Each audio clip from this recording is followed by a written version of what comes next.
Hey guys, and welcome to a different kind of video. As you know, I've been struggling a lot with Shaco recently, and it seems a certain company has noticed that as well. So today I received a pretty strange email from this company, and I want to share its content with you. It reads: Hey Craigs, after watching some of your latest videos, we have noticed that you're struggling a bit with the champion Shaco. We can no longer watch you suffer, as you always treat our company with the utmost respect.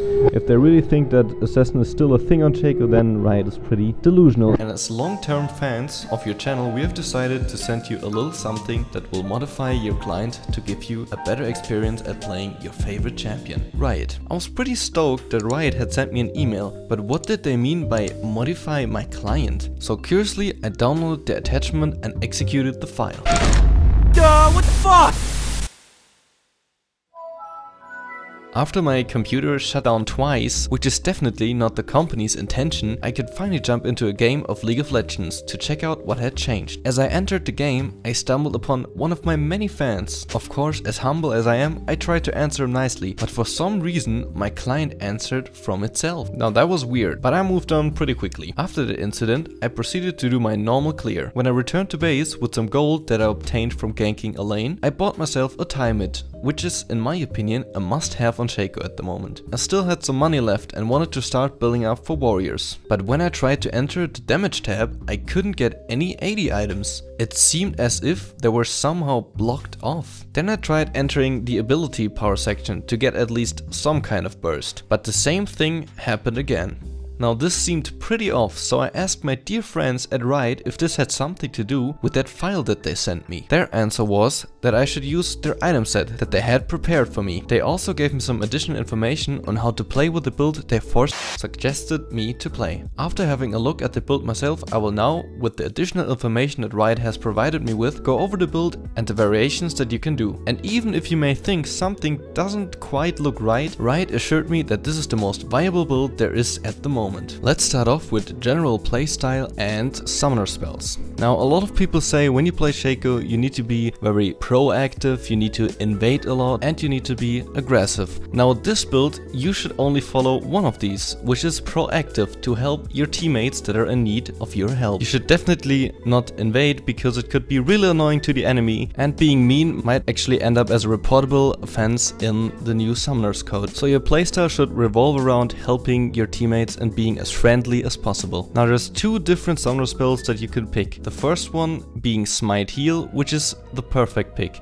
Then there's Smite Exhaust, which may feel more viable to you, but it also makes the enemy very slow, which can be really annoying. You also should take in consideration that Exhaust wouldn't leave any room for outplay potential, and that would make the enemies really sad. Now before we go over the build, I'm gonna talk about 3 different masteries that you can take. Now the first 2 are in the same tree, so we're gonna start off with those. First one is going 18 in Resolve and 12 in Cunning, going for Stoneborn Pact. Now Stoneborn Pact isn't something that you see a lot on Shaco, but that will probably change after people realize how amazing this will be for your team. Now first of all, you gain 5% total health. That means you will be able to tank a lot of hits for, say example, your AD carry. And also your movement impairment affects brand enemy champion with an earthen rune for 4 seconds. Other allied champions who attack branded enemies heal for a certain amount of your maximum health. So this is amazing for Shaco, because if you set something up with your boxes, and also if you backstab when your E isn't on cooldown, your allies can heal from you slowing enemies. A little tip here is to use E only when the enemy is out of reach, because before that you're able to slow them with backstabs.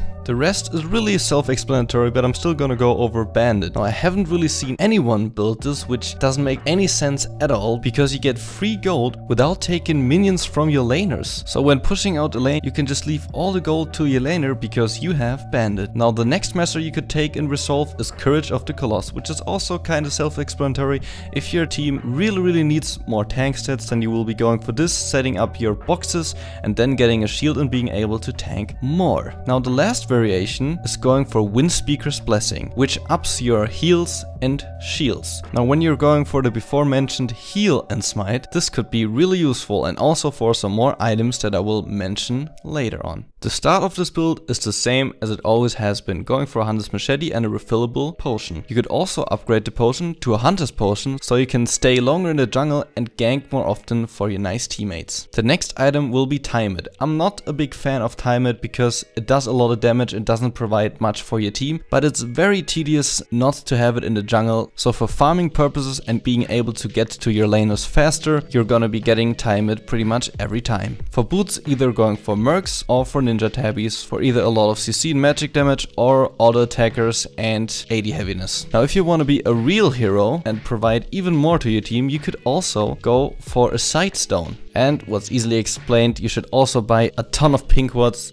control wards, to provide more sight for your team. Now going over to the jungle item, which is gonna be Cinder Hulk. Now there's two variations that you can pick here, either with blue smite or the warding. So the easiest choice here of course is warding, because it provides a lot for your team, and the slow is pretty mean against the enemy team, but in certain scenarios it can be really beneficial for your team, and if you see someone struggling really hard, then you can make the choice and go for a blue smite. Something I should mention at this point is that you don't have to buy a jungle item, but if you feel like you need some tankiness and some wards of course, because of the ward jungle item, then this is something that you can go. But now going over to something that will help your team a ton, which is shielding items. The first item being Redemption. Redemption can be something that can turn around a team fight, can heal up your allies in passive situations completely, so you can join in a new fight again, which can also be a game changer in a team fight. If you give it to 5 people, the value of the shields is pretty damn amazing. Another amazing effect of these items is you can use them while invisible. For Redemption this doesn't really apply, but Locket of the Iron Solari is pretty fun to use, because if you jump somewhere and you're invisible and then you pop a shield, it has a pretty comedic effect. I also wanted to put Face of the Mountain here, but then you would have to take away minions from the lane, which would go against our Mastery Bandit, and also you might push in a lane that someone doesn't want to be pushed in. So Riot did not include it in this build. Now going over to a section which I called No Problem, because it can help in a ton of scenarios. Let me give you an example. You have a Tryndamere top lane that picked into a complete crowd control enemy team. Now he's getting really sad top lane because he's always getting CC'd and can't really do anything. In this situation, you can tell your top laner not to worry and buy yourself a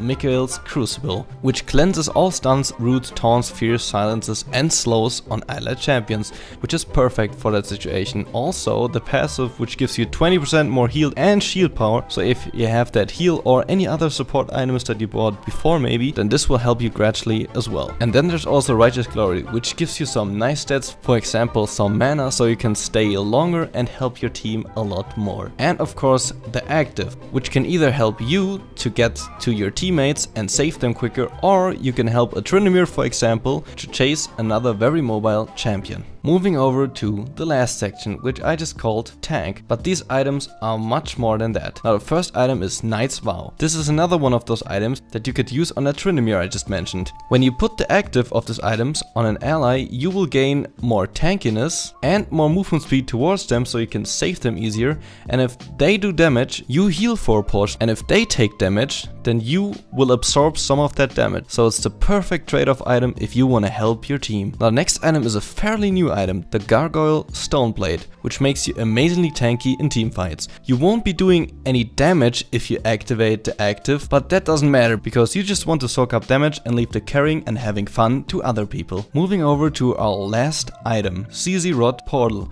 This item gives you some nice overall stats, which also gives you an active to push out a lane. So if you have a top laner that can't quite handle his lane, or your team always stays bottom even though you need to push top lane, or even if you have an AFK that got really sad because he got killed 20 times by a full CC comp as a Tryndamere, then this will help gradually. Now to sum up, this is just to help your teammates and make them feel really good about themselves. Now that we have come to an end of this episode, the most important question that Riot always asks themselves is this playstyle or build fun to play? No!